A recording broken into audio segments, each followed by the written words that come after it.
Naitwa Mwalimu Tano Nikoluza, ni mwalimu wa shule ya sekondari Garula, ni mwalimu wa taaluma, lakini pia ni mwakilishi wa chama cha walimu Tanzania CWT kwa hapa tawi. Hapa shuleni huwa tuna utaratibu wa kuzuia mifugo kuingia eneo la shule kwa sababu zifuatazo. Kwanza kabisa, tuna utaratibu wa kulima mboga mboga maeneo haya ya shule, lakini pia na miti pamoja na miti ya matunda, lakini pia huwa tunapanda miti. Kwa hiyo ng'ombe wanapokuja maeneo haya karibu ya shule huwa wanaharibu hayo mazao. Kwa hiyo tukawa tumejiwekea utaratibu wa kuzuia ng'ombe wasikaribia haya maeneo ya shule ambapo tunakuwa tumepanda mazao kama hayo. Kwa siku ya Jumapili ambapo tukio lilitokea, ambapo ng'ombe zilionekana majira saa 2 maeneo haya ya shule. Tendo la kuonekana kwa ng'ombe ikabidi wanafunzi watoke kwa ajili ya kuzizuia, ili wakipatikana wenye mifugo waweze kuja kuichukua baadaye. Lakini pia mwalimu ambaye alipata majeraha alikuwepo kwenye majukumu tu ya kawaida hapa shuleni kama ilivyo ada, kuangalia vijana ambao wanakuwa wanajisomea ambao wanakaa hapa kempu wa kidato cha 2 na cha 4 wanaokuwa wanajiandaa na mitihani. Kwa katika scenario hiyo sasa, akiwa yuko kwenye mazingira yake ya kawaida, wanafunzi walitoka kuja kuzizuia hizo ng'ombe, lakini kwa bahati mbaya wale wafugaji wakawa wamekimbia na baadhi ya ng'ombe na baadhi zingine zikawa zimestopishwa hapa. Naona walipoenda kule wakaita ndugu zao wengine wakawa wamezifuata hapa hizo ng'ombe zilizopakia. Lakini walikuja wakiwa wengi, wana tochi, wana fimbo, na wakamkuta mwalimu sasa yuko kwenye mazingira yake haya ya kawaida ya kazi akiwa anataka kurudi nyumbani, ndipo walipomshambulia kwa fimbo maeneo ya kichwani. Na baada ya kuwa amemshambulia, mwalimu mlinzi aliyokuwepo alipiga simu kwa madam akawa amefika, alikuwa jirani hapa na shule. Ikabidi mwalimu achukuliwe kupelekwa kwenye kituo cha polisi kwa ajili ya kuchukua ile referral. Baada hapo akapelekwa kituo cha afya cha Mbuyuni kwa ajili ya huduma ya kwanza, na walipoona kwamba mwalimu ana shida kubwa zaidi, ikabidi ichukuliwe sasa gari ya ambulance kumpeleka kwenye hospitali ya rufaa. Shule ya sekondari ya Garula imeweka mlinzi kwa ajili ya kulinda mazingira hapa, lakini ukiangalia utaratibu huu uliojitokeza, tukio hili ni mara nyingi, sio mara ya kwanza kwa tukio la kuleta mifugo katika eneo hili. Huwa zinakuja ng'ombe hapa kwa kulisha, lakini eneo hili limepigwa marufuku, haitaki kuleta mifugo aina yote katika eneo la shule. Sasa wafugaji huwa wanaleta mchana kwa kuiba. Sasa wanamkuta mlinzi anazikamata, akishazikamata wanazizingira, wanaitwa yule mhusika anaitwa, kuna faini ambayo wameipanga wanalipa. Lakini tukio lililotokea juzi hili ni tukio la kipekee. Kawaida kama kulisha hapa wanakuja kulisha mchana kwa kuiba, lakini tukio la juzi walikuja usiku, na hao waliokuja kulisha eneo hili sio Wasukuma wa eneo hili, watoka kata nyingine, kata ya Mbuyuni, kamba kuja alafu walikuja usiku, sio mchana. Wakati wanakuja hapa kwa kuiba walikuwa na tochi. Sasa ukifika maeneo ya shule, wanafunzi huwa wanajisomea jioni. Kwa hiyo wakaziona zile ng'ombe, mlinzi akaziona zile ng'ombe, mlinzi ndiye alizizuia. Sasa wakataka kufanya nini? Kuzinyang'anya. Walikuwa watatu, sio wawili, ikaonekana wakazidiwa nguvu, ndio wakarudi majumbani kwao usiku, wakaenda kutafuta nguvu nyingine, wakaja zaidi ya 10 kama 17 hivi. Ndio shida yao kuja kunyang'anya ng'ombe ambazo zimezuiwa na mlinzi.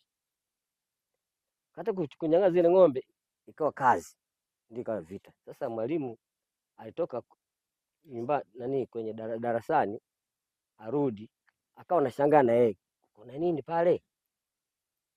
Ikaonekana pale wale jamaa wakachama sana. Wale mlinzi mwenyewe ambaye atatoa maelezo pale akashindwa, akaamua kukimbia, akabaki mwalimu peke yake. Mwalimu alikuwa anarudi kutoka darasani aende kule anakolala. Yeye alikuta tukio hilo tayari. Yeye kama yeye sio kusema alizuia ng'ombe, hapana. Aliyezuia ng'ombe ni mlinzi. Kwa hiyo kitendo cha namna hii, sisi mimi kama mwenyekiti kijiji na uongozi wa kijiji itushtua sana. Kwa hiyo tukaja hapa, tukapigiwa simu, tukakaa hapa, baadaye tukaambiwa kwamba mkuu wa wilaya anakuja. Kwa hiyo mkuu wa wilaya ya Songwe alifika hapa na jopo lote, mkurugenzi pamoja na ngazi ya upande wa usalama. Mimi baada ya tukio hili, mkuu wa wilaya aliniagiza kwamba itisha mkutano Kweli siku hiyo mimi nilifanya mkutano kwenye kijiji changu kwamba Wasukuma wote wale ambao hawapo katika kijiji changu na wale ambao kwenye kijiji changu ni marufuku kutembea na fimbo na ni marufuku kwenda kulisha mifugo sehemu ya taasisi zote zile, iwe shule, hospitali, wapi, ni marufuku. Na tukawaambia kwamba tukapiga marufuku, ni marufuku Msukuma yote ufugaji kutembea na fimbo ulaiani, wasikaga na fimbo huko kwenye machungu. Kwa hiyo kuanzia siku ile mpaka sasa Wasukuma hawaje na fimbo kule. Kiujumla watumishi wote wa kata ya Galula kweli kimsingi wote tumeumia, na hata hivyo tulikuwa tumekusanyika siku hiyo ya tukio ili tuwe na tamko letu moja. Kwa kweli tulikuwa tumepanga kama sasa sisi usalama wetu ni mdogo, kwa hiyo tukamwomba mkuu wa wilaya na mkuu wa polisi wilaya ili watuhakikishie ulinzi wetu utakuweje baada ya mwenzetu kufariki. Naitwa Eliud Raphael Wilson, ni mwanafunzi wa shule ya sekondari Galula, ninasoma kidato cha 4. Kulingana na tukio hili jinsi lilivyotokea, imeleta mtafaruko kwa wanafunzi, na mwalimu wetu alikuwa na destiny ya kuja jioni kutufundisha. Kwa hiyo yeye alikuwa anafundisha somo la civics. Kwa hiyo mpaka sasa hatuna mwalimu tena kuweza kutufundisha somo la civics. Kwa hiyo wanafunzi tumebaki kinyonge, hatuna mwalimu mwingine tena atakayeweza kutusaidia kutufundisha, hususan sisi form 4 tunaelekea mwishoni kufanya mtihani wa taifa, na hatuelewi namna gani tutafanyeje ili tupate mwalimu wa kuweza kutufundisha na kutupa maarifa zaidi ili tufanye vizuri katika masomo yetu. Kiukweli mwalimu alikuwa ni mtu ambaye anapenda sana kuongea na wanafunzi muda mwingi, anatoa ushauri pale unapokosea, alikuwa anatuita na kutuelekeza.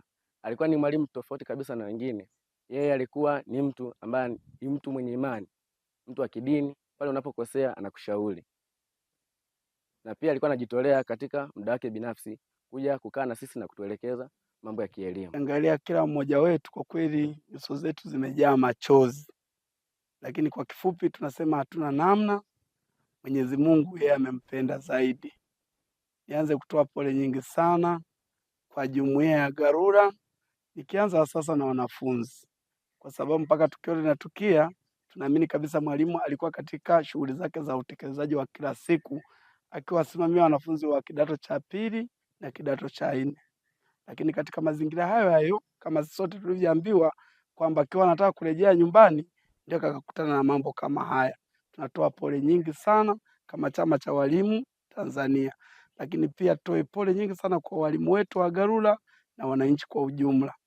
Sisi kama viongozi ngazi ya wilaya, tunao viongozi wetu ngazi ya mkoa ambao tumeambatana nao, tukiamini kabisa kwa umoja wetu, basi mwenyekiti wetu wa mkoa ataenda kutoa tamko angalau nini kifanyike kwa watumishi wa kada zote, hasa hususan kada ya walimu, kwa sababu kitaka kuangalia mioyo ya walimu imekunjika sana, wamevunjika moyo. Katika hali ya utekelezaji wanakutana na vitu kama hivi. Mwalimu Oswald Mlabwa, mwenyekiti chama cha walimu mkoa wa Songwe. Tumefika shule ya sekondari Galula kufuatia tukio la kusikitisha, la kutisha na tukio la kikatili lililofanyika kwa ajili ya mwalimu wetu ambaye ni marehemu Mwalimu Dimoso. Chama cha walimu mkoa wa Songwe tunasikitika na tunalaani tukio baya la mauaji kwa ajili ya Mwalimu Dimoso lililotokea akiwa anatekeleza majukumu yake shuleni muda wa saa 2 usiku. Akiwa anataka kurejea nyumbani, aliuawa na wafugaji. Tunao msiba mkubwa sana ndani ya mkoa wetu wa Songwe, hususan wilaya yetu ya Songwe. Aidha, nitoe rai kwa vyombo vya ulinzi na usalama, mamlaka zote za serikali, kuanzia ngazi ya mkurugenzi, mheshimiwa mkuu wa wilaya, kufuatilia tukio hili baya la kikatili lililofanyika, na pole nyingi sana kwa walimu wa Songwe kwa kumpoteza shujaa marehemu Mwalimu Dimoso. Aidha, nitoe rai kwa kamati ya ulinzi na usalama kuchukua hatua kali za kinidhamu kwa wale wote walioshiriki kumuua mwalimu bila sababu yoyote ya kimsingi. Nami nitoe rai kwa watumishi wote, hususani walimu wa wilaya ya Songwe, wawe watulivu wakati vyombo vya ulinzi na usalama vinashughulikia tukio hili kwa karibu sana. Na nilichofurahishwa sana ni jamii nzima namna ambavyo wameguswa. Naomba walimu wawe watulivu kipindi ambacho mamlaka zinachukua hatua za kinidhamu kwa ajili ya wahusika wote waliohusika na tukio baya la kikinyama. Kipekee ni kushukuru sana mwenyekiti wetu wa mkoa kwa tamko ambalo umelitoa kwa niaba ya walimu mkoa wa Songwe, wilaya ya Songwe na Tanzania kwa ujumla. Kwa ujumla walimu tumesikitishwa sana jambo hilo, kama alivyotangulia kusema msemaji wetu wa mkoa. Sitaki kurudia alichokisema. Tunashukuru sana kwa ushirikiano ambao umetupa wa kuja kupata nafasi ya kuweza kuhani msiba katika eneo hili.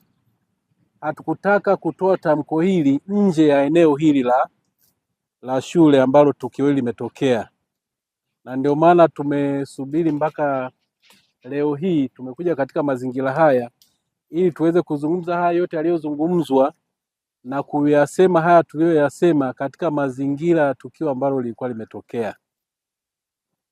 Na kipekee mwenyekiti wetu amevishukuru sana vyombo vya ulinzi na usalama, na mimi nataka nirudie, lakini kipekee nimshukuru sana mkuu wetu wa mkoa kwa namna alivyoonyesha ule ubinadamu, ile humanity.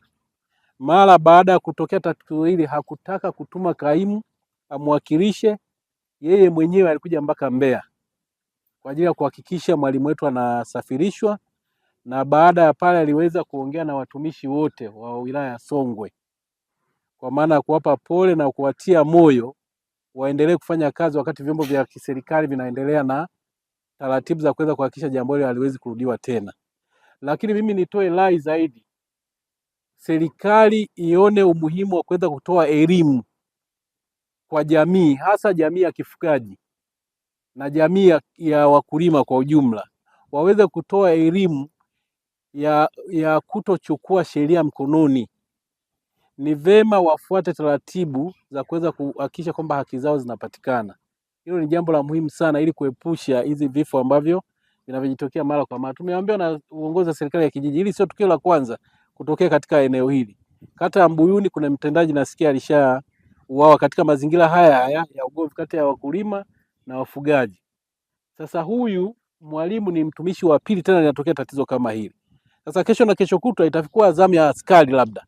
Ndio hata wanaotulinda nao wakapatwa na tatizo kama hilo. Kwa hiyo tutaki kufika huko, tuombe vyombo vya serikali vichukue hatua zinazostahili kama walivyotangulia kusema wasemaji waliotangulia, ili tatizo hili siweze kujirudia tena. Lakini kama katibu wa chama cha walimu mkoa wa Songwe, nitoe rai kwa walimu wote wa wilaya ya Songwe, utoe nafasi kwa serikali kufanya kazi yake, wakati tukiwa watulivu tunaendelea na kufanya kazi kama ilivyokuwa kawaida.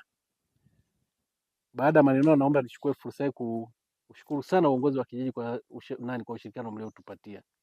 Nashukuru sana. Asanteni sana ndugu zangu.